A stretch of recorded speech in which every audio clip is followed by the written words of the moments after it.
पश्चिम बंगाल की जनवाणी में आप सभी का स्वागत है। इस समय हम कोलकाता में मौजूद हैं।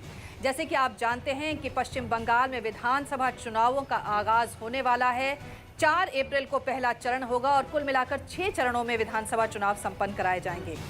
देखना होगा कि इस बार के विधानसभा चुनाव में जनता अपने किस तरह के मुद्दों को लेकर वोट करेगी और पार्टियां आखिर कितनी कुछ तैयार हैं। आप सब जानते हैं कि 2011 में करीब 34 सालों का जो एक किला था, जो कि वामपंथियों का गढ़ था पश्चिम बंगाल, उसे ध्वस्त किया था ममता बनर्जी की तृणमूल कांग्रेस ने। लेकिन इन 5 सालों में काफ़ी उतार चढ़ाव देखने को मिले हैं तृणमूल के शासन में, और देखना है कि इस बार क्या वो ये जो अपना इतिहास था सफलता का, क्या उसे दोहरा पाएगी या नहीं।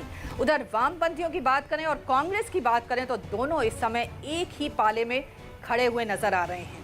और अगर बात करें हम भारतीय जनता पार्टी की, तो 2014 के लोकसभा चुनाव में उसने जिस प्रकार का वोट शेयर हासिल किया था, उसके मद्देनज़र काफ़ी उत्साह में है भारतीय जनता पार्टी, और उसे उम्मीद है कि वो अपनी एक सॉलिड उपस्थिति यहाँ पश्चिम बंगाल में दर्ज कराएगी। फिलहाल देखना होगा चुनाव में क्या कुछ होगा, लेकिन फिलहाल आज हमारे सामने तमाम पार्टियों के नुमाइंदे हैं। जनता जनार्दन है पश्चिम बंगाल की, और उनसे हम जानना चाहेंगे कि आखिर वो किस प्रकार के मुद्दों के साथ यहाँ पर मौजूद है। तो इस समय यहाँ हम कोलकाता में नेशनल लाइब्रेरी के इस प्रांगण में, इस विशाल प्रांगण में मौजूद हैं। आइए सबसे पहले अपने विशिष्ट मेहमानों का आपसे हम परिचय करा दें। हमारे साथ शोभन देव चट्टोपाध्याय जी हैं, जो कि तृणमूल कांग्रेस से आते हैं। आपका स्वागत है शोभन देव जी। हमारे साथ शौतरूप घोष हैं, जो कि CPIM से आते हैं। आपका स्वागत है।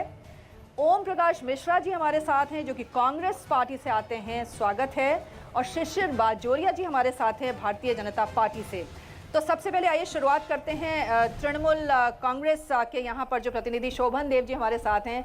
शोभन जी, आप तो बहुत वरिष्ठ विधायक हैं। अगर हम तृणमूल कांग्रेस की बात करें, आप उन विधायकों में हैं जो कि प्रारंभिक तौर पर अपनी इस पार्टी से चुनकर आए। ये बताइए कि 5 साल में काफ़ी कुछ उतार चढ़ाव सरकार ने देखे हैं, और जो 5 साल पहले आपने करिश्मा कर दिखाया था, क्या आपको लगता है कि ये करिश्मा आप दोबारा दोहरा पाएंगे? Well, first of all, I welcome all the dignitaries here from different political parties. आज जो आपको जो प्रोग्राम है, इस प्रोग्राम में मैं ये तो बोलने चाहता कि 2011 में जो हम लोग लड़ाई किया था, ये बहुत दिन का लड़ाई का बाद एक रिज़ल्ट आया है 2011 में, जिसमें हम लोग काफ़ी एग्रेसिव था इसमें कि पश्चिम बंगाल में जो मास किलिंग हो रहा है, इसी के ऊपर एक का बाद एक प्रोग्राम और इंसिडेंट हुआ। छोटा Angaria, almost 13 people died there by burn. They have been burnt. आगुन लगा दिया, जला दिया उसको। नंदीग्राम सभी को जानकारी है क्या हुआ होता उधर में।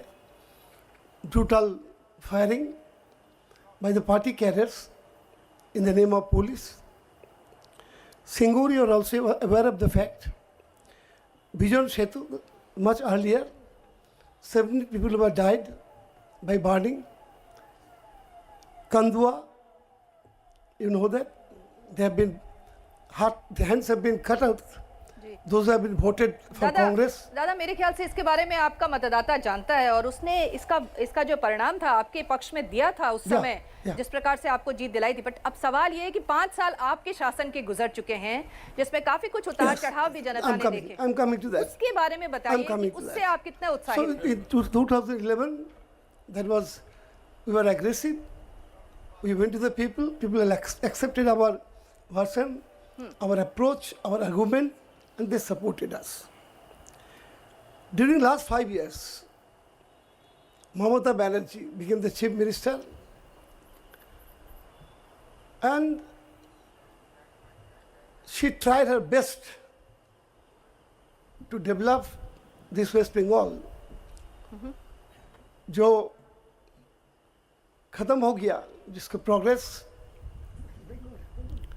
एक के बाद एक प्रोग्राम जानकारी के लिए बोलने चाहता। 5 साल के अंदर 4 साल दिल्ली से हम लोग को एग्रीकल्चर में अवार्ड मिला, कृषि कर्मण।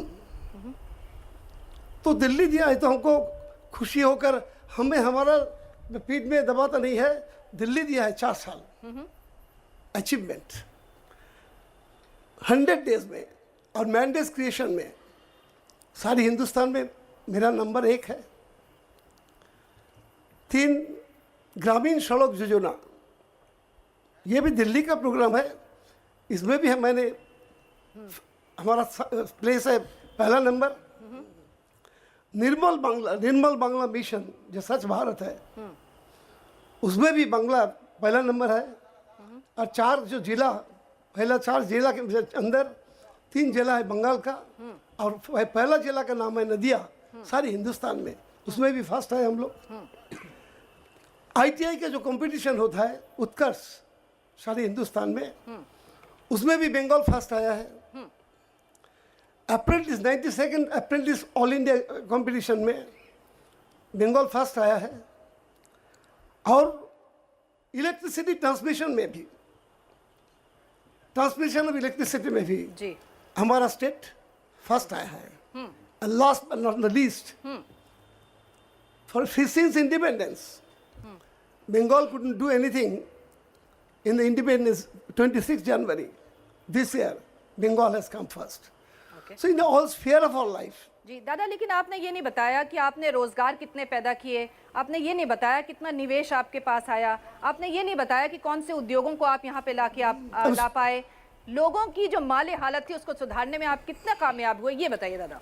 क्या नहीं, देखिए पश्चिम बंगाल में जो परिस्थिति था उसको बदलने में जिसका ज़रूरत था उसका ज़रूरत मनी उसी, तो हमारे ऊपर जो कर्ज था पश्चिम बंगाल का 1,87,000 crore at the 10-11 budget year, and that has come after the 11, that has come to 2,03,000 crore.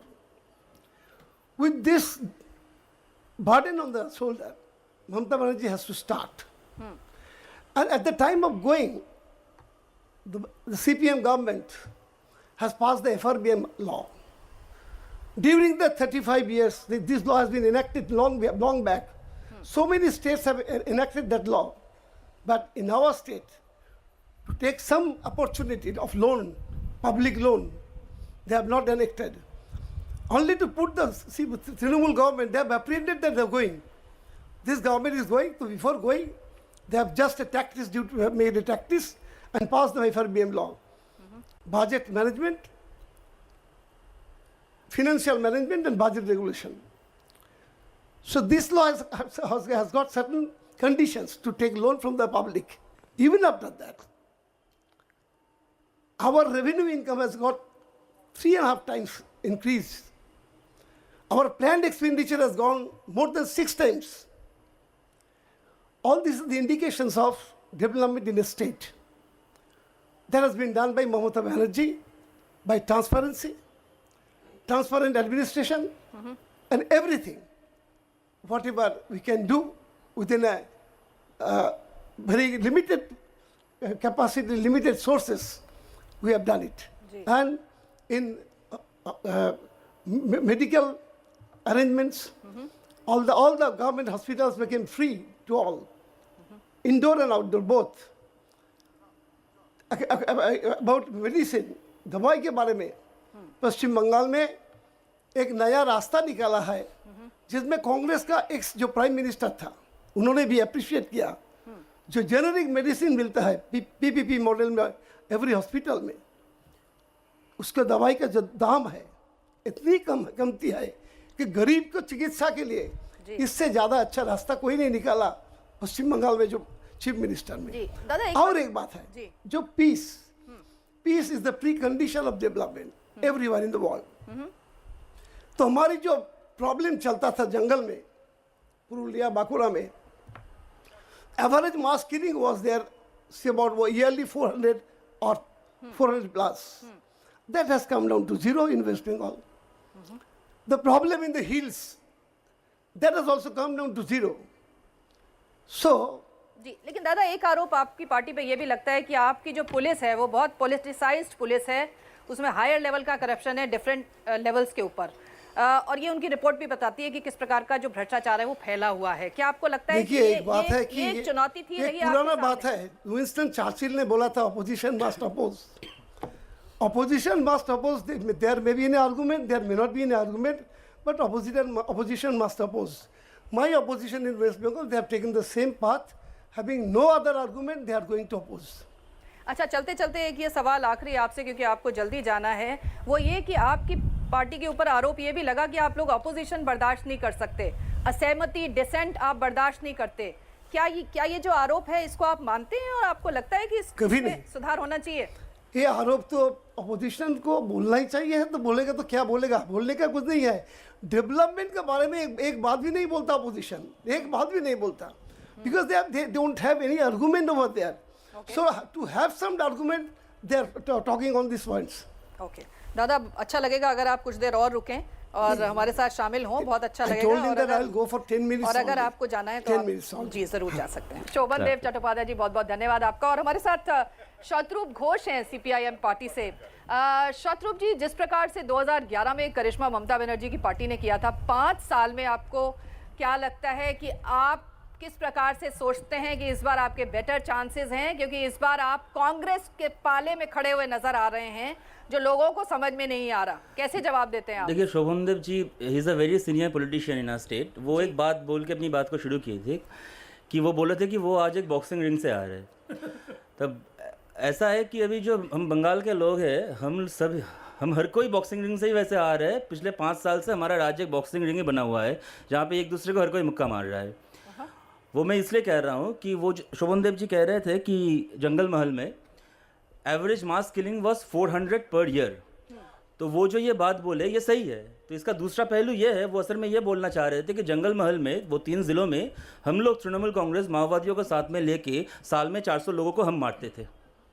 हाँ, दूसरी बात है, वो बोले कि पहाड़ में भी शांति लौट आया है। पहाड़ में इतना शांति लौट आया है अभी, एक तो पहाड़ में हर रोज़ जो आपको पता है, जो टी एस्टेट्स है वहाँ पे जो हर रोज़ कोई ना कोई एक लेबर का मौत हो रहा है वहाँ पे, वो सब तो अलग बात है। पहाड़ में इतना शांति है, इतना राजनीतिक शांति, इतना सामाजिक इतना शांति है कि वहाँ पे हिल काउंसिल का चुनाव बाकी लोगों को छोड़ दीजिए, शोभन देव चटर्जी का पार्टी भी नहीं लड़ पाया। विरोधी मत को सहन करने की बात आई।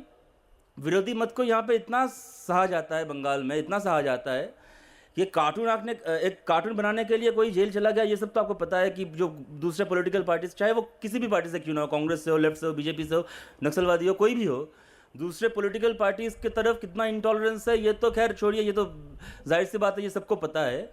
शोभन Dev Chatterjee, it would have been better if he would have been able to stay back.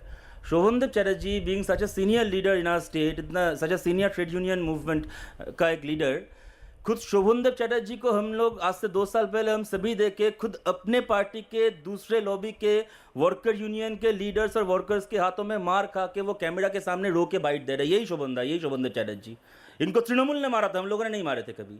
इससे पहले जो 34 साल तक वामपंथियों की सरकार थी, शोभन देव चटर्जी ये कह नहीं पाएंगे कि कभी CITU ने या दूसरे किसी ऑर्गेनाइजेशन ने उन पर हाथ उठाया था। पॉलिटिकल डिफरेंसेस था, पर INTTUC के वो लीडर थे, INTTUC के दूसरे लीडर्स जो ममता बनर्जी के मतलब ज़्यादा क्लोज है इनके मुकाबले, उन लोगों के हाथों ये खुद मार खाए थे। इतना पॉलिटिकल। दूसरी बात है, देखिए यहाँ पे बहुत सारे यंग लोग मौजूद है। हाँ। जाहिर सी बात है, इतने सारे लोगों में कुछ तृणमूल कांग्रेस के भी कुछ नायब रतन होंगे, तो मैं उन सबसे बहुत खुले मन से एक बात पूछना चाहूँगा। देखिए, हमारे जो चीफ मिनिस्टर है स्टेट में, वो वैसे बहुत ही पॉपुलर लीडर है, उनके बहुत सारे तस्वीर आते हैं अखबारों में।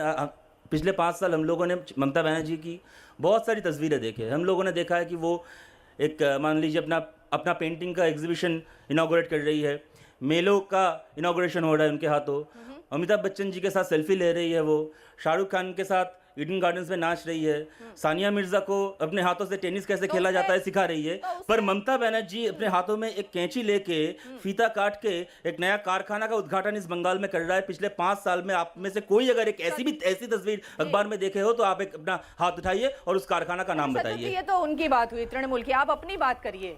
हम लोग को क्या लगता है, 2011 में जब हम लोग हार रहे थे, 2011 में जब हम लोग हार रहे थे, I got your question, I just tell you. 2011 में जब हम लोग हार रहे थे, उससे पहले 2-3-4 साल विरोधी मीडिया, बहुत सारे लोग ये आलोचना कर रहे थे कि बंगाल में हम लोगों ने कौन कौन सी काम गलत किया। अभी पिछले 5 साल बंगाल में लोग यही आलोचना कर रहे हैं और ये आलोचना हो रहा है कि हम लोगों ने, वामपंथियों ने बंगाल में कौन कौन सी काम सही किए थे, कौन कौन सी बात सही बोले थे। हम लोगों ने बोला था कि सिंगूर में कारखाना होना चाहिए, हम लोग सही थे, वो लोग गलत थे। जो बोले थे कि हम आने के बाद 7 दिन में ज़मीन लौटा देंगे, वो झूठे थे, वो गलत थे। 7 दिन के बदले 5 साल बीत गया, एक ज़मीन तो वापस दे नहीं पाए, वहाँ पे खेती नहीं हो रहा है, कारखाना नहीं बन पाया। जिन लोगों को एक नौकरी अपने हक से मिलने वाला था, अपने हक से मिलना चाहिए था, वो लोग आज हाथ में एक भीख का कटोरा लेकर घूम रहे हैं सिंगूर में। हम लोगों ने बोला था कि तृणमूल कांग्रेस आएगा तो औरतों पे जुल्म is going to reach an all time high. We were correct, हम लोग सही बोले थे। और जिन लोगों को ये लगा था कि तृणमूल कांग्रेस आने से बंगाल में औरतें और ज़्यादा सुरक्षित रहेंगे, वो लोग गलत थे। Sovandeb Chatterjee has given a wrong statistics. I am challenging this, standing right here. Okay. वो जो बोले, I'll just complete this one sentence. वो जो बोले कि मनरेगा में 100 days वर्क में बंगाल पहले नंबर में है। हम लोग एज पर, ये तृणमूल का डेटा से हो सकते हैं हम पहले नंबर में, as per central government data we are number 23, whereas in terms of crime against women, औरतों पे जुल्म, औरतों पे अत्याचार के मामले में बंगाल पहले नंबर पे है। दूसरे नंबर में मध्य प्रदेश है। हम लोग पहले नंबर पे है, एमपी इज सेकंड। तो ये हालत है बंगाल में। People of Bengal are fighting for respect from this boxing ring. Okay, Om Prakash Mishra ji Congress party से हमारे साथ हैं। ओम प्रकाश जी, हमारे यहाँ कहते हैं कि दुश्मन का दुश्मन दोस्त होता है, और वही आप लोगों की दोस्ती में भी नजर आ रहा है। कैसे आप इस दोस्ती को सोचते हैं कि ये दोस्ती जो है किसी फल के रूप में आपको प्राप्त होगी, वोटों के रूप में प्राप्त होगी? पहली बात तो है जो तृणमूल कांग्रेस हमारी दुश्मन नहीं है। दूसरी बात है जो वाम मोर्चा भी हमारी दुश्मन नहीं है। कांग्रेस का हाथ और दामन के बगैर तृणमूल कांग्रेस यहाँ पावर में नहीं आती। और अभी भी पश्चिम बंगाल में जो कांग्रेस की जो मुख्य भूमिका है इस चुनाव में, वो भूमिका हम निभाएंगे हमारे वामपंथी साथियों के साथ मिलकर। हम लोग अपोजिशन में हैं और हमारा काम है जो एक अल्टरनेटिव गवर्नमेंट का प्रस्ताव लोगों के सामने रखना। तो इसीलिए सीपीआईएम और लेफ्ट फ्रंट के दूसरे पार्टनरों के साथ हमारी पार्टनरशिप हुई है। और ये पर हमेशा तो आप एक दूसरे के खिलाफ रहे हैं पश्चिम बंगाल में, अब आप एक दूसरे के साथ खड़े हुए नजर आ रहे हैं। आपका वोटर तो भ्रमित हो रहा है इस समय। वोटर बिल्कुल भ्रमित नहीं हो रहा है। We do not want to remain a prisoner of the past. हमें इतिहास से सीख मिली है। जो इतिहास कहता है जो आगे बढ़ना है, इतिहास बनाना है। पश्चिम बंगाल को भारतवर्ष में इकोनॉमिक मैप में अच्छी तरह से प्रतिष्ठा दिलवानी है। नहीं, पर यहाँ आपको... के एक सेकंड मैडम, हाँ। यहाँ से जो सबसे ज़्यादा डेंसिटी है पॉपुलेशन की पश्चिम बंगाल की और भी केरला की भी है, इतनी ज़्यादा बेरोजगारी है पश्चिम बंगाल में। तो उसका यदि समाधान करना है तो पश्चिम बंगाल में हमें नया इतिहास रचना पड़ेगा। हमें यहाँ इस तरह की अर्थनैतिक नीतियाँ अपनानी पड़ेगी जिससे कि पश्चिम बंगाल का जो वास्तविक तरीके का उन्नयन हो सके। एक तरफ मोदी जी जिसको आप कहते हो विकास विकास करते हैं, यहाँ पर ममता जी वो सब समय उन्नयन उन्नयन कहती है। किंतु यदि आप देखिएगा जो 2 साल में मोदी जी का करीबन 2 साल हो गया, तो वो उन्नयन की क्या छवि है, विकास की क्या छवि है और पश्चिम बंगाल की क्या छवि है, ये आपको दिखने में मिल जाएगा। जहाँ तक कांग्रेस की बात है, हम पॉजिटिव फ्रेम से इस निर्वाचन में, इस चुनाव में जा रहे हैं। हमारा घोषणा पत्र 26 तारीख को रिलीज होगा। हमने यहाँ पर गणतंत्र को, लोकतंत्र को मजबूत बनाने की बात कही है। हमने पश्चिम बंगाल को आगे लेके जाना है। मैं एक बात है जो इतिहास बंदी नहीं रहना चाहते हम लोग, इतिहास बनाना चाहते हैं। इसलिए ये जरूरी हो गया था जो पश्चिम बंगाल में कांग्रेस और लेफ्ट की जो पॉजिटिव शक्ति है उसका एक चैनलाइजेशन हो और तृणमूल कांग्रेस से छुटकारा मिले और पश्चिम बंगाल से बीजेपी का, मैं कहूँ, जो चुनावी कॉन्टेक्स्ट में सफाया हो। तो मतलब ये कि इधर आप इतिहास दूसरा बनाएंगे, केरल में इतिहास दूसरा बनाएंगे आप? नहीं, बिल्कुल नहीं। केरल में कांग्रेस पावर में है, वहाँ सीपीआईएम अपोजिशन में है। हाँ, तो इसलिए एक तरफ दोस्त एक तरफ दुश्मनी कैसे निभाएंगे आप? आप गलत समझ रहे हैं। पश्चिम बंगाल पश्चिम बंगाल है। यहाँ ए.के. एंटोनी जी क्या मतलब- प्रचार करने आएंगे? एक सेकेंड, यहाँ यहाँ क्या मैं केरला में प्रचार करने जाऊंगा? यहाँ जो लोग बैठे हुए हैं उनको केरला का कॉन्टेक्स्ट पता है? नहीं पता है। तो इसीलिए ये बहुत बड़ा जरूरी है। विरोधाभास, हाँ, बहुत बड़ा इसीलिए ये बहुत विरोधाभास। जरूरी है जो पश्चिम बंगाल में ये समझौता जरूरी है और इसी को हम आगे लेके जा ओके, रहे हैं। हमारे साथ एक सेंटेंस बोल सकता हूँ इससे पहले कि आप शिशिर जी को बोले हाँ कि जी। देखिए, ममता जी को रातों को नींद नहीं आ रही है ये सोच के, बार बार वो कह रही है कि इन लोगों का आदर्श में कोई मेल नहीं है, कांग्रेस का और लेफ्ट का, तो कैसे एक अलायंस बन सकता है? जी। बहुत टेंशन हो रही है उनको। तो देखिए, जाहिर सी बात है कि बिना आदर्श का, बिना वैचारिक मेल का ममता बनर्जी अलायंस के बाद सोच भी नहीं सकती। इसका मतलब यह है कि इससे पहले वो जो बीजेपी आरएसएस से अलायंस की थी वो इसलिए की थी क्योंकि आरएसएस के विचारों के साथ उनका एक वैचारिक मेल है। ओके, चलिए हम चलते हैं शिशिर बाजोरिया के पास, भारतीय जनता पार्टी से। शिशिर जी, तो लोकसभा के जो 2014 के चुनाव थे उससे काफ़ी उत्साह बढ़ा था भारतीय जनता पार्टी का, क्या वो उत्साह आज भी बना हुआ है या उसमें कुछ थोड़ी बहुत सेंध लगी है? बरकरार है। और आज हमारे जो 3 विपक्ष के भाई के बयान में सुना, शायद उत्साह और बढ़ गया है। एक भाई ने तो कहा कि मान लिया कि हमारी तो नैतिक आधार पे कोई विचार एक है नहीं, हम तो एक दूसरे के प्रतिद्वंदी हैं। सही बात है, इतिहास तो यही गवाह देता है कि हम जब ब्रिटिश के अधीन थे तब से ये लड़ रहे थे आपस में।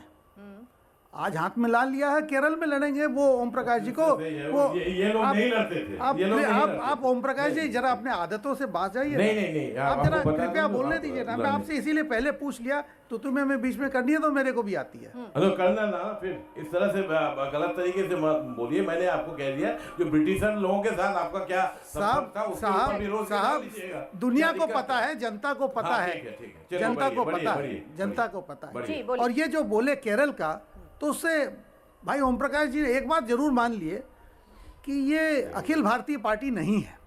ये केरल में अलग कांग्रेस है, बंगाल में अलग कांग्रेस है। यहाँ दोस्ती, वहाँ कुश्ती। बोले वहाँ तो हम ऑपोजिशन में है, ये हम सरकार में, वो ऑपोजिशन में, हम लड़ेंगे। यहाँ तो हम दोनों ऑपोजिशन में साथ साथ। वो सब छोड़िए, हम बंगाल की बात करें और बीजेपी की बात करें। बीजेपी की बात करें। हाँ। बंगाल में, बंगाल का दुर्भाग्य है, आपने जब आज का प्रोग्राम आरंभ किया, आपका शीर्षक था क्या उतरा क्या चढ़ा। उतराव यहाँ ये हुआ, उन्नयन बंगाल में उतर गया। बंगाल जो 80 के दशक में देश के 10% कल कारखाने यहाँ थे, वो आज 3-4 में आ गया है। ये दुर्भाग्य है कि 4 दशक में बंगाल का उन्नयन, बंगाल का कारखाना हर जगह ताले लगे हुए हैं। उसमें आप जिसको दोष दीजिए, 4 दशक में कौन है सत्ता में, सबको पता है। बंगाल 4 दशक में साढ़े 3 साहब- दशक लेफ्ट रहे और उस 3.5 दशक आप लेफ्ट में रहे। हाँ, मैं मानता हूँ, तभी तो मैं बोलता हूँ। यदि आप बोलो तो और भी अंक बोल दूँ उसका। ओके जी। शत्रु बाबू छोड़ दो उस पर। मैं आपको दूसरा ये बोलूं कि आज बंगाल का क्या हालत है और पहले क्या था। उत्तर भारत से फ़ोन आता था, क्या करें, यहाँ कुछ है नहीं, नौकरी नहीं है। लोग बोलते थे आ जाओ भाई, कलकत्ते आ जाओ। ट्रेनें भर भर के आती थी। आज यहाँ माँ बाप बोलते हैं बाबा उन्नो जगह चाकरी देखो ना, दूसरे जगह जाके नौकरी कर लो। ये वास्तव है। जो नया शहर बसा, जिसको हम विधाननगर कहते हैं, वो अब केवल वृद्धाओं का जगह है। सब छोड़ के चले गए। युवा यहाँ नहीं हैं। आप बैठे हैं, आपको पता है कि आपके दोस्त, जिसको चांस मिला वो बाहर गया। कोई अपने इच्छा से नहीं गया, कोई स्वेच्छा नहीं गया। यदि नहीं मिले तो ये दुर्भाग्य है, ये राज्य की दुर्भाग्यता है। इसे हमें खुशी नहीं है। आज हम विपक्ष के जगह में खड़े होकर हम बोल रहे हैं, ये बोल के खुशी नहीं है। आज बंगाल जो 1 नंबर स्थान पे था, आज ये गिर के आया। आज चारों तरफ एक ही है, भय, आतंक। चाहे नारी हो चाहे पुरुष हो, यहाँ भय और आतंक का वातावरण एकदम ये घने बादल छाए हुए हैं। जी, तो सभी दलों ने एक दूसरे की सच्चाइयों को बहुत खूबसूरती से बयान किया है। और चलिए, इस बहाने हमें सबकी सच्चाइयों के बारे में पता चल गया और कुछ सच्चाइयां भी जानेंगे और जनता के मुद्दों को जानेंगे। एक छोटा सा ब्रेक लेंगे और तुरंत हाजिर होते हैं जनवाणी में।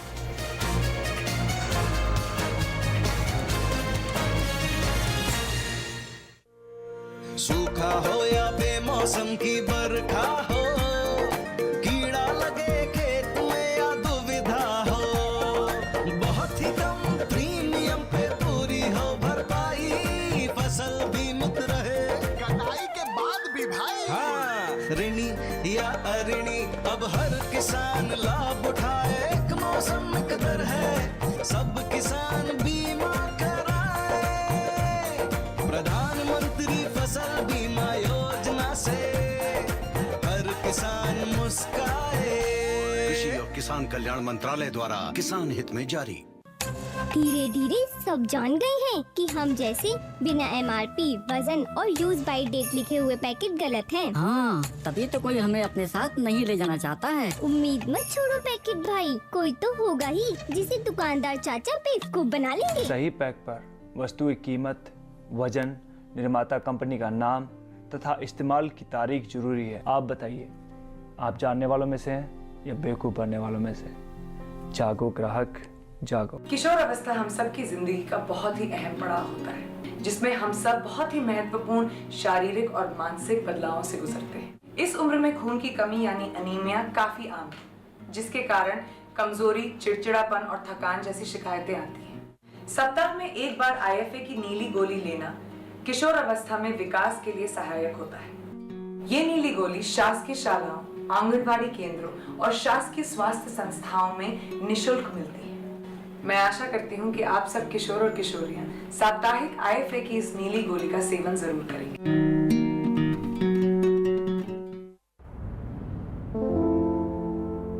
मैं अमिताभ बच्चन आज आपके सामने वो कहने जा रहा हूं जो मैंने पहले कभी नहीं कहा। मैं एक रोगी, हेपेटाइटिस बी का रोगी। 1982 में कुली फिल्म की शूटिंग के दौरान मेरे साथ एक दुर्घटना हुई।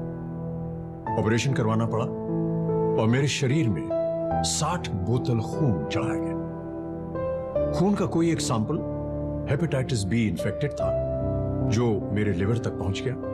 कई सालों बाद आम जांच के दौरान जब इसका पता चला तो मुझे यह भी पता चला कि मेरा 1/4 लिवर ही बचा हुआ है। लेकिन सही इलाज के बाद आज मैं आपके सामने खड़ा हूं और काम कर रहा हूं। हेपेटाइटिस बी से बचने का पहला उपाय है शिशु के जन्म पर पहला टीका लगवाएं और पहले साल में 3 और नियमित टीके लगवाएं। ये आपका पहला कदम होना चाहिए।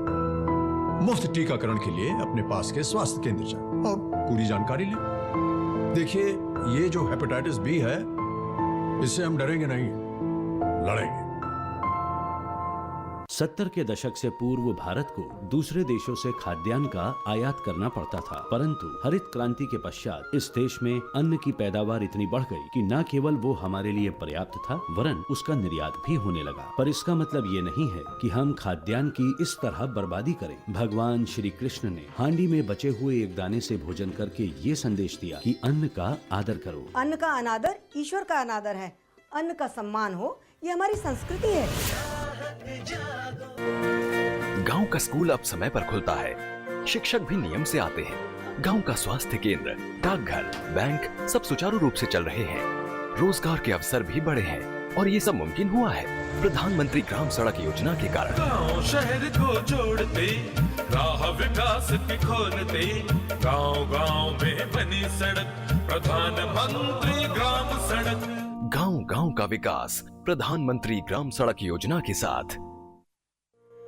सूखा हो या बेमौसम की बरखा हो, कीड़ा लगे खेत में या दुविधा हो, बहुत ही कम प्रीमियम पे पूरी हो भरपाई, फसल बीमित रहे कटाई के बाद भी भाई। हाँ, ऋणी या अऋणी अब हर किसान लाभ उठाए, एक मौसम एक दर है, सब किसान बीमा कराए, प्रधानमंत्री फसल बीमा योजना से हर किसान मुस्काए।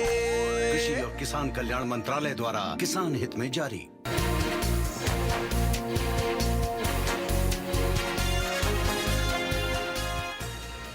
तो एक बार फिर से आपका स्वागत है पश्चिम बंगाल की जनवाणी में। इस समय हम कोलकाता की नेशनल लाइब्रेरी में यहाँ पर मौजूद हैं और पश्चिम बंगाल की जनता जनार्दन हमारे सामने है। आइए उनका रुख करते हैं और जानते हैं कि आखिर जनता के क्या कुछ मुद्दे हैं। जी हाथ उठाइएगा, कौन कौन लोग अपनी बात कहना चाहते हैं। जी हमारे साथ में कुछ यंगस्टर्स हैं जो अपनी बात कहेंगे। आइए देखें ज़रा वो क्या सवाल उठाना चाहते हैं। जी बताइए क्या कुछ मुद्दे हैं इस बार के इलेक्शंस में।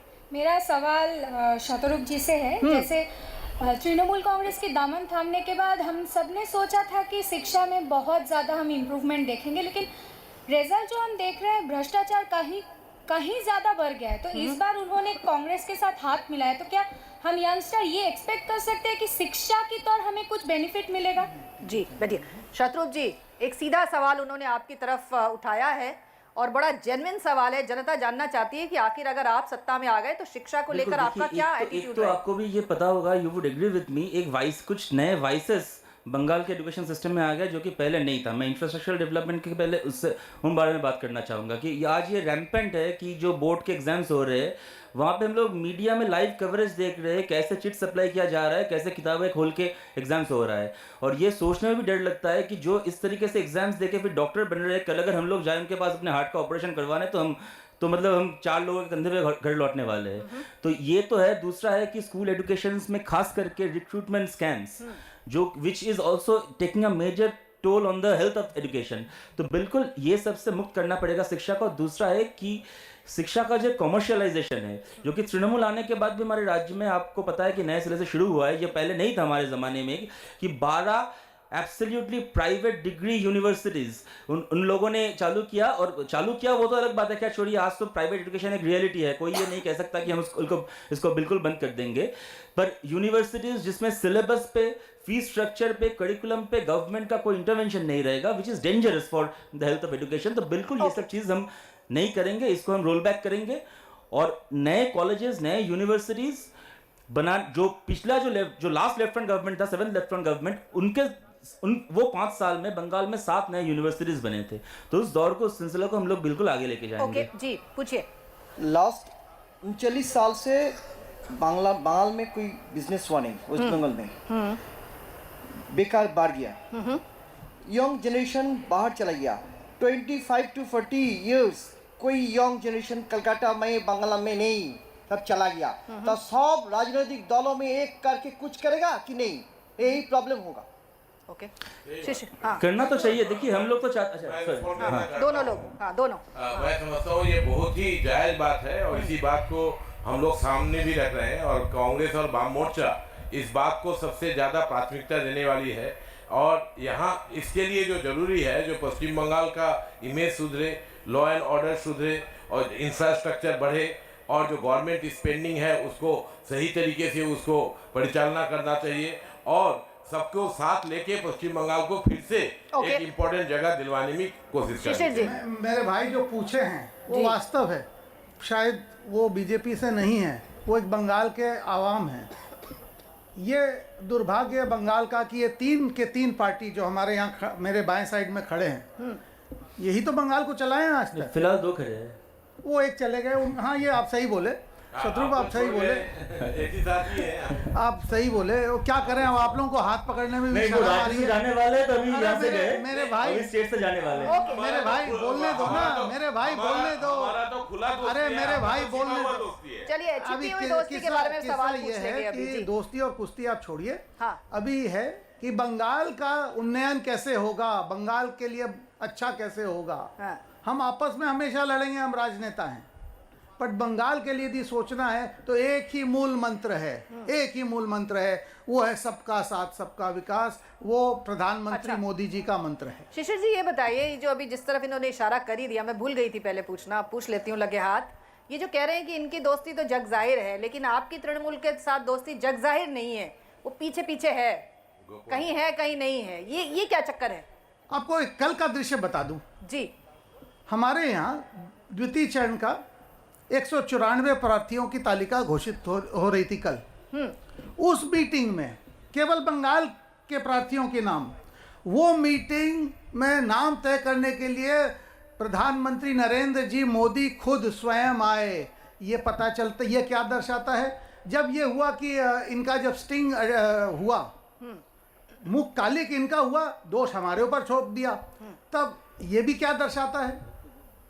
देखिए, बोलने को तो अब बेचारों को खोजना पड़ेगा, कुछ तो खोजना पड़ेगा, क्योंकि ये पता है कि ये जो इनका इंद्रधनुष ये जो बना है, वो इंद्रधनुष आप देखेंगे तो अंत में सादा दिखता है। अच्छा, एक बात दिखता है। I would like to add one thing. See, Shishir ji बोल रहे थे कि बंगाल, केरल में और बंगाल में हमारा ये डबल स्टैंडर्ड है लेफ्ट का और कांग्रेस का, कि हम केरल में अलग है, बंगाल में अलग है। अब बीजेपी का बदनसीबी देखिए, हम तो केरल और बंगाल में अलग है, ये राज्यसभा में और लोकसभा में अलग है। मैं बस खत्म कर लूं इस बात को। राज्यसभा के जो तृणमूल कांग्रेस के एमपीज है, वो उनका वीडियो आया, वो रिश्वत का रकम उनके जेब में भर रहे हैं। तो राज्यसभा में क्योंकि BJP has got absolute minority, they don't need Trinamool Congress, no other party to to assert their majority, their absolute majority, they don't need any other party to assert their majority। वहां पे एथिक्स कमेटी में ये भेज दिया गया।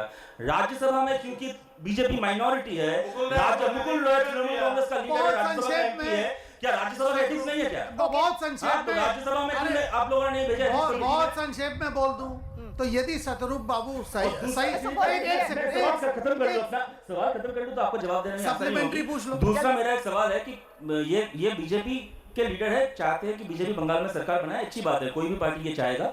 मान लीजिए BJP Bengal में सरकार बना लिया, वैसे ये मुझे कहने में भी हंसी आ रहा है, आप लोगों को सुनने में भी हंसी आ रहा होगा। आप राज्यसभा वाला जवाब नहीं चाहते? नहीं, मैं खत्म कर लूं सवाल, दोनों का जवाब दीजिएगा। मान लीजिए बंगाल में सरकार बीजेपी बना लिया, राजस्थान एक राज्य जहाँ पे बीजेपी का सरकार है, वहाँ पे स्कूल एजुकेशन में के टेक्स्ट बुक्स में पढ़ाया जाता है कि भारत के महर्षियों का नाम, वहाँ पे स्वामी विवेकानंद का नाम है, अगला नाम है आशाराम बापू का। तो बंगाल में भी आप लोग ये पढ़ाने वाले क्या? ओके शिशिर जी, संक्षेप में जवाब दीजिए। बहुत संक्षेप में, जहाँ तक इन्होंने लोकसभा और संक्षेप में पढ़ाएंगे, ज्यादा नहीं पढ़ाएंगे। लोकसभा और राज्यसभा का बात किया तो इनका ये कहना है कि ममता बनर्जी हमसे एडजस्टमेंट करके राज्यसभा में बच के अपने 5 सांसदों को विसर्जन दे देगी, सूली पे चढ़ा देगी लोकसभा में। बात नहीं है, लोकसभा में आपको चाहिए नहीं ममता बनर्जी, क्योंकि वहाँ पे आप लोग मेजॉरिटी है, आप लोग ममता बनर्जी की, और राज्यसभा में आपको चाहिए ममता बनर्जी को। शतरूप बाबू जवाब सुन लो, वो झुला देगी अपने 5 को। चलिए, बहुत अच्छा, मेरे क्या प्रॉब्लम? चलिए, जनता की बात लटकने वाला 5 लटक गया, 1 बच गया, अच्छी बात है ना। चलो, हाँ तो एक को बचाने बस बोलिए। हाँ बोलिए। शतरूप घोष, हाँ जी, I just want to ask you one thing. As a normal voter, अगर मैं देखूं, आपको शायद याद होगा कि गौतम देव जी ने एक कमेंट या स्टेटमेंट ऐसा दिया था कि अब जिस हालत में वाम दल है वो कभी भी जीत नहीं सकती 2016 इलेक्शन सिंगल हैंडेडली। तो इसके बाद ही आप लोगों ने कांग्रेस के साथ जो जोट किया, आपको नहीं लगता कि एक नॉर्मल ह्यूमन बीइंग, और अगर कोई आपका सीपीएम का जो समर्थक है तो उसको इससे बुरा लगेगा दिस टाइप ऑफ कमेंट? जी, एक दो तीन सवाल ले लीजिए सर। हाँ, समय की थोड़ा अभाव। जी बोलिए, खड़े होइए। हाँ, मेरा जो क्वेश्चन है वो थोड़ा पॉलिटिकल बेस्ड है। कांग्रेस और सीपीएम एक अलायंस में आया है, जो रूलिंग तृणमूल कांग्रेस के लिए थोड़ा प्रॉब्लम तो है ही। तो अगर देखा जाए, कांग्रेस का स्ट्रेंथ 3 जिला में है और वहाँ पे वामफ्रंट का भी स्ट्रेंथ बहुत है, लेकिन उन 3 जिलों में ही दिखा जा रहा है कि सीट शेयरिंग में कुछ प्रॉब्लम हो रहा है। तो अगर तृणमूल को कोई चैलेंज देना था तो उन 3 जिलों में सबसे ज़्यादा सीट मिलना चाहिए था। तो ये तो आप लोगों को क्या लगता है, इन 3 जिलों में सीट शेयरिंग सबसे अच्छा होना चाहिए था कि नहीं होना? एक सवाल और लेते हैं। हाँ जी, I have a question to the open forum. Like they are saying they have done many things in the medical sector or the health sector, but still if we look down from the Calcutta University the journalism department towards the medical college, there is a lot of dirt, filth and anything like from where the dengue mosquito can take its journey. So like there are still cases where the patients don't get beds, and what is to be done to that is getting masked, totally masked. Okay जी, हम इधर चलते हैं, जरा 1-2 सवाल और ले लेते हैं। कौन किसने हाथ उठाया था? हाँ भाई साहब, आपने उठाया। जी बोलिए, खड़े हो जाइए। मेरा सवाल कांग्रेस और सीपीएम दोनों को एक साथ में ही है। हाँ। 34 साल सीपीएम ने यहाँ राज किया बंगाल में, और कांग्रेस ने उनसे माने बेजोड़ लड़ाई करी, और उसके बाद में चलिए तृणमूल है। आज ये अचानक ये जो इन लोग का जोड़ आप लोग का हो गया है, तो आप लोग माने आप लोग की कितनी दुश्मनी थी और कितनी दोस्ती होगी, और आप लोग मिलके क्या दे पाएंगे, ये थोड़ा साधारण जनता को समझ में नहीं आ रहा। इसको कहते हैं जनता का चार्जशीट। हाँ, एक के बाद एक। अरे लोग बीजेपी को सवाल नहीं पूछ रहे तो आप हमारे सवाल के जवाब क्यों दे रहे हैं? रिस्पॉन्ड करें हाँ जी, छोटा रिस्पॉन्ड। हाँ देखिए, आप दोनों। दो स्पेसिफिक क्वेश्चन था। एक तो सीट शेयरिंग के कॉन्टेक्स्ट में था, बहुत महत्वपूर्ण है। अभी 294 से सीटों में 285 सीट में बंटवारा हो गया है और 8-9 जगह पर दिक्कतें हैं। 2-3 दिन में शायद उसका भी समाधान हो जाएगा।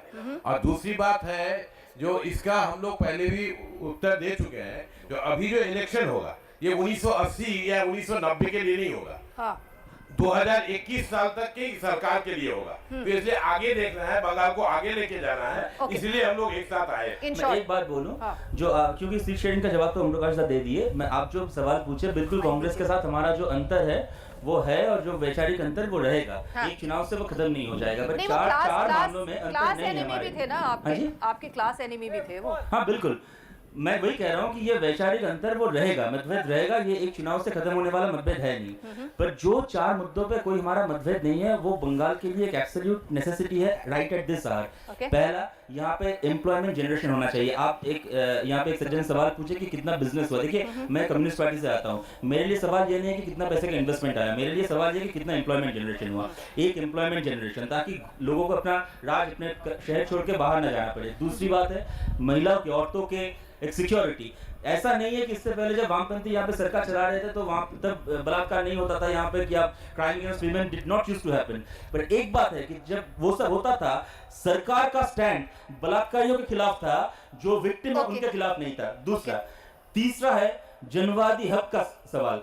बंगाल में जब हम लोगों की सरकार थी, जो राइटर्स बिल्डिंग, जो हमारा स्टेट का सेक्रेटेरिएट था, वहां पे लंच आवर में वहां पे जुलूस निकलता था दूसरे यूनियन, राइटर्स यूनियंस के। उनका स्लोगन होता था कि ज्योति बासु का काला हाथ तोड़ दो मरोड़ दो, बुद्धदेव भट्टाचार्य का काला हाथ तोड़ दो मरोड़ दो। फिर टिफिन टाइम ओवर होने के बाद वो लोग अपने अपने कुर्सी पे लौट के अपने काम करते थे, कभी किसी का सर्विस ब्रेक नहीं हुआ। और आज एक कार्टून बनाने की आजादी नहीं है आपको। और चौथी बात है, जो कि सबसे अहम है, किसी को ये मानने में कोई परेशानी हो सकता है, but the fact of the matter is, जब से तृणमूल कांग्रेस का बढ़ोतरी हुआ है बंगाल में, तब से एक तरफ आरएसएस का, दूसरी तरफ जमात का भी बढ़ोतरी हुआ है। जिस दिन ये नया गवर्नमेंट आएगा, बंगाल में आरएसएस के लिए और जमात के लिए कोई जगह नहीं रहेगा। शिशिर जी, मैं अपने छोटे भाई से एक सवाल पूछूं? पूछिए।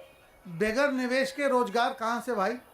अरे कम से कम वास्तव में आ जाओ। बिल्कुल आपने कहा इन्वेस्टमेंट से हमको मतलब नहीं है, नौकरी से, ये हवा से आएगा। इसीलिए तो ताले लगे, इसीलिए तो ताले लगे। अरे मेरे भाई, भाषण दोगे या यहाँ बोलो? सवाल पूछ लिया। सुनिए, बिना निवेश के रोजगार नहीं हो सकता, ये मैं भी कुछ हद तक मानता हूं। कुछ हद तक नहीं, यही एक वास्तव है।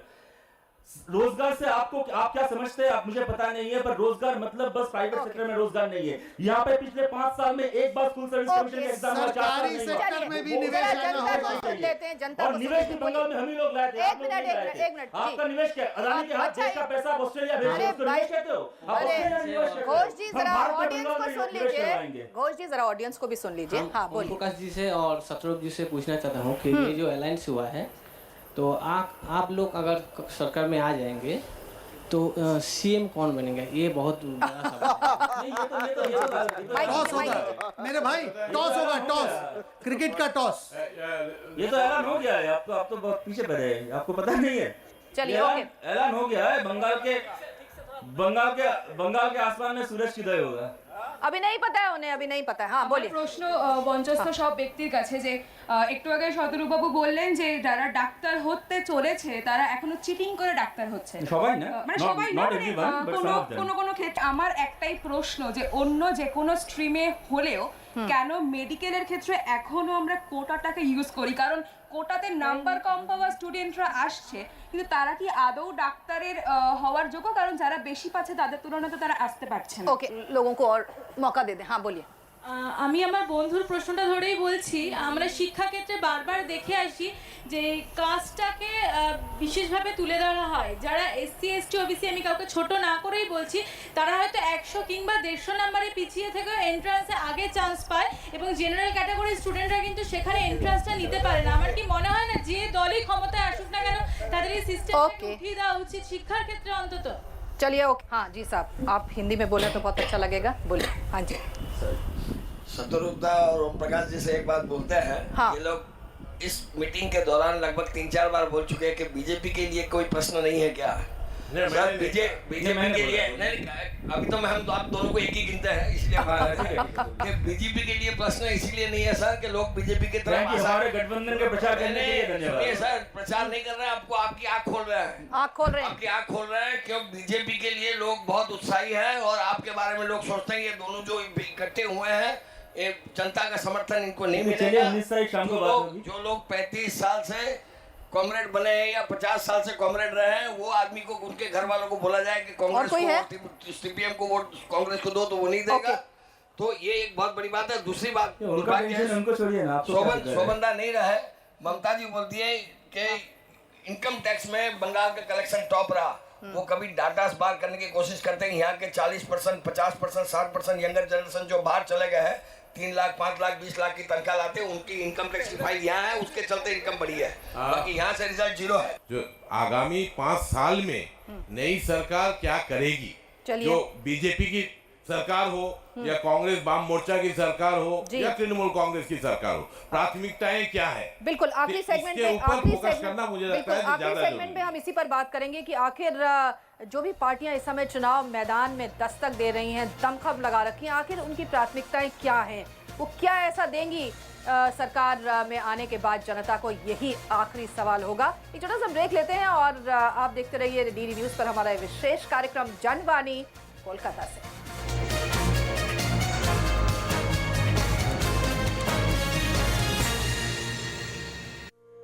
सूखा हो या बेमौसम की बरखा हो, कीड़ा लगे खेत में या दुविधा हो, बहुत ही कम प्रीमियम पे पूरी हो भरपाई, फसल बीमित रहे कटाई के बाद भी भाई। हाँ, ऋणी या अऋणी अब हर किसान लाभ उठाए, एक मौसम कदर है सब किसान बीमा कराए, प्रधानमंत्री फसल बीमा योजना से हर किसान मुस्काए। कृषि और किसान कल्याण मंत्रालय द्वारा किसान हित में जारी। किशोर अवस्था हम सब की जिंदगी का बहुत ही अहम पड़ाव होता है, जिसमें हम सब बहुत ही महत्वपूर्ण शारीरिक और मानसिक बदलावों से गुजरते हैं। इस उम्र में खून की कमी यानी अनीमिया काफी आम है, जिसके कारण कमजोरी, चिड़चिड़ापन और थकान जैसी शिकायतें आती हैं। सप्ताह में एक बार IFA की नीली गोली लेना किशोर अवस्था में विकास के लिए सहायक होता है। ये नीली गोली शासकीय शालाओं, आंगनबाड़ी केंद्रों और शासकीय स्वास्थ्य संस्थाओं में निशुल्क मिलती है। मैं आशा करती हूँ कि आप सब किशोर और किशोरियां साप्ताहिक IFA की इस नीली गोली का सेवन जरूर करेंगे। अस्पताल में गंदगी हो सकती है, कुछ छूना मत और बीमार पड़ जाओगी। अरे दीदी, अब सब बदल रहा है। इतनी साफ सफाई? जी, हम सब ने मेहनत की है ताकि आपके इलाज में कोई कमी ना आए। बदल रहा है, बदल रहे हैं। स्वास्थ्य केंद्र अब स्वच्छ हो रहे हैं और ये आपके ब्लॉक में भी संभव है। बस पहल करनी पड़ेगी हमको और आपको भी। स्वच्छता का संकल्प करें, स्वास्थ्य केंद्र का कायाकल्प। सूखा हो या बेमौसम की बरखा हो, कीड़ा लगे खेत में या दुविधा हो, बहुत ही कम प्रीमियम पे पूरी हो भरपाई, फसल बीमित रहे कटाई के बाद भी भाई। हाँ, ऋणी या अऋणी अब हर किसान लाभ उठाए, एक मौसम कदर है सब किसान बीमा कराए, प्रधानमंत्री फसल बीमा योजना से हर किसान मुस्काए। कृषि और किसान कल्याण मंत्रालय द्वारा किसान हित में जारी। मैं अमिताभ बच्चन आज आपके सामने वो कहने जा रहा हूं जो मैंने पहले कभी नहीं कहा। मैं एक रोगी, हेपेटाइटिस बी का रोगी।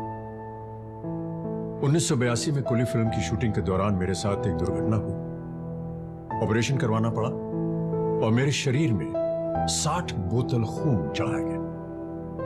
खून का कोई एक सैंपल हेपेटाइटिस बी इन्फेक्टेड था जो मेरे लिवर तक पहुंच गया।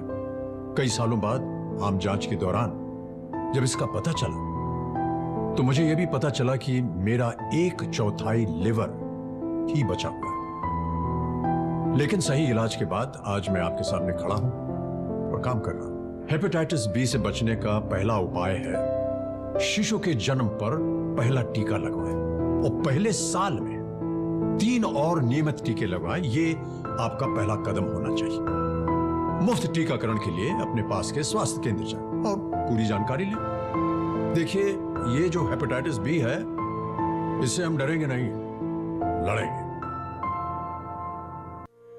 सूखा हो या बेमौसम की बरखा हो, कीड़ा लगे खेत में या दुविधा हो, बहुत ही कम प्रीमियम पे पूरी हो भरपाई, फसल बीमित रहे कटाई के बाद भी भाई। हाँ, ऋणी या अऋणी अब हर किसान लाभ उठाए, एक मौसम एक दर है, सब किसान बीमा कराए, प्रधानमंत्री फसल बीमा योजना से हर किसान मुस्काए। कृषि और किसान कल्याण मंत्रालय द्वारा किसान हित में जारी।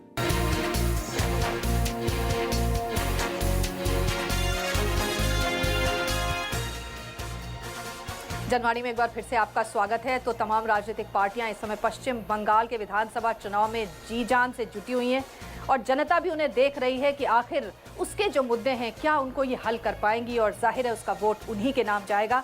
आइए आखिर में हम फाइनल कमेंट्स में इनकी प्राथमिकताएं जान लेते हैं। सबसे पहले आपसे किस प्रकार की प्राथमिकताएं आपने सेट की हैं? कौन सी ऐसी पॉलिसीज हैं जिनको लेके आप प्रोजेक्ट करने वाले हैं? जैसे कि मैंने इससे पहले भी कहा, एक तो employment we are going to generate employment. Shashi Chanda जो बोल रहे थे वो उनके बात को मैं बहुत हद तक मानता हूँ, जो कि मुझे खत्म करने का मौका नहीं मिला। हाँ। पर नौकरी का मतलब ये नहीं बस कि निजी क्षेत्र में नौकरी, वो जो कि है भी, वो बहुत अहम है और हमारे सरकार के चलते यहाँ पे बहुत सारे इंडस्ट्रीज जैसे बॉक्रेश्वर हल्दिया वगैरह हुआ है और उसको हम आगे लेके जाएंगे। पर दूसरी बात ये भी है कि जो government recruitment drives have ceased to exist in this state, बंद हो गया है बिल्कुल। हर साल स्कूल सर्विस कमीशन का एग्जाम हो रहा था, पिछले 5 साल में एक बार हुआ। टीचर एलिजिबिलिटी टेस्ट का एग्जाम, इतना बड़ा स्कैम कभी बंगाल के इतिहास में तो छोड़िए, भारत के इतिहास में भी कभी नहीं हुआ होगा। तो वो सब में एक मेजर रिक्रूटमेंट ड्राइव, दूसरी सिक्योरिटी फॉर वुमेन, तीसरा डेमोक्रेटिक राइट्स। आपके मोहल्ले में कांग्रेस का झंडा उड़ेगा, उसके बगल में तृणमूल का झंडा उड़ेगा, उसके बगल में वाम मोर्चे का झंडा उड़ेगा और कोई किसी दूसरे का झंडा को उतारने के लिए नहीं जाएगा। ये डेमोक्रेटिक राइट का सवाल। और चौथा, धर्म के नाम पे, जात के नाम पे बंगाल में राजनीति ना कभी हुआ है ना कभी हम लोग होने देंगे यहाँ पे। ओम प्रकाश मिश्रा जी बताइए अपनी प्राथमिकताएं। देखिए, ऐसा है, बंगाल की 10 प्राथमिकताएं हैं।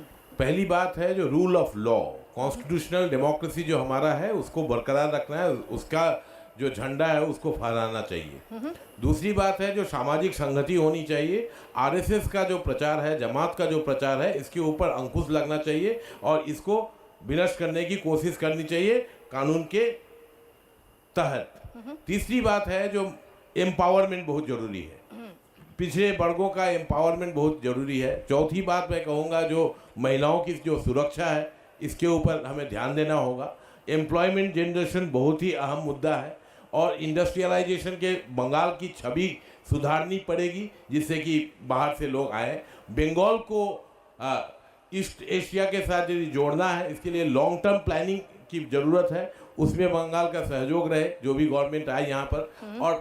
और 2-3 मुद्दे और भी मैं कहूँगा, यहाँ रीजनल डेवलपमेंट जो है वो बहुत ही अनइक्वल है, उस रीजनल डेवलपमेंट को आगे बढ़ाना है। और लिंग्विस्टिक माइनॉरिटी हो, रिलीजियस माइनॉरिटी हो, उनके जो राइट्स है वो उसको भी यहाँ प्रोटेक्ट करना एक सेंटेंस में ऐड करता हूँ। हम लोगों को अगर कोई जिताएंगे, आप लोग वोट देंगे तो शायद बहुत सारे काम हम लोग कर पाएंगे, बहुत सारे काम शायद हम लोग नहीं भी कर पाएंगे, पर आपकी चुनी हुई रिप्रेजेंटेटिव रिश्वत का पैसा लेके अपने जेब में डाल रहे, ये तस्वीर देख के आपको कभी शर्मिंदा नहीं होना पड़ेगा। ओके शिशिर जी, फाइनल कमेंट्स, प्राथमिकताएं बताइए। बिल्कुल, गाड़ी चला रहा हूँ, सामने देख के, पीछे वाले रियर व्यू मिरर में नहीं। सबसे सर्वप्रथम कानून व्यवस्था।